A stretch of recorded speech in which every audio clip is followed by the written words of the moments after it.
Okay, so extend natin, sir. Yung kamay natin, then cross. This is the last part. Stretch tayo.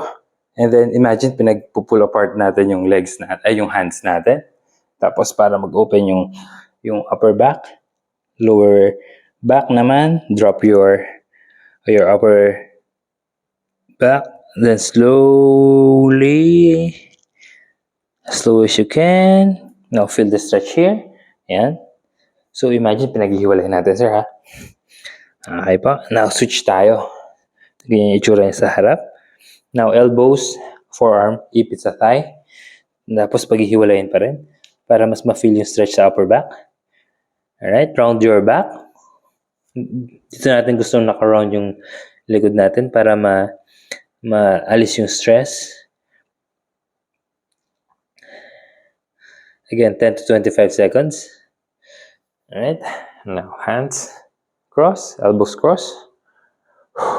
10 to 25 seconds. Now up. Tapos bend. Okay. Ito, one heel up.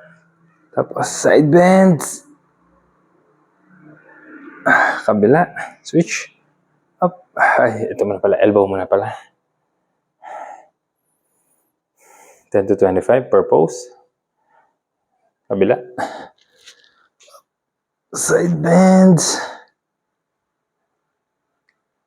Okay. Now, roll shoulders forward. Tapos one leg sa likod ulit. ITB. Stretch tayo. Up. Bend. Okay. Kabila po.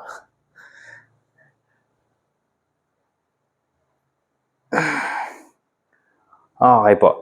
Yung 5 days ng workout natin, and then yung 6th and 7th, on your own na po yan. Pwede na kayo mag-bike, maglakad, tumakbo, or enjoy natin yung sunlight, enjoy natin yung outdoor activities.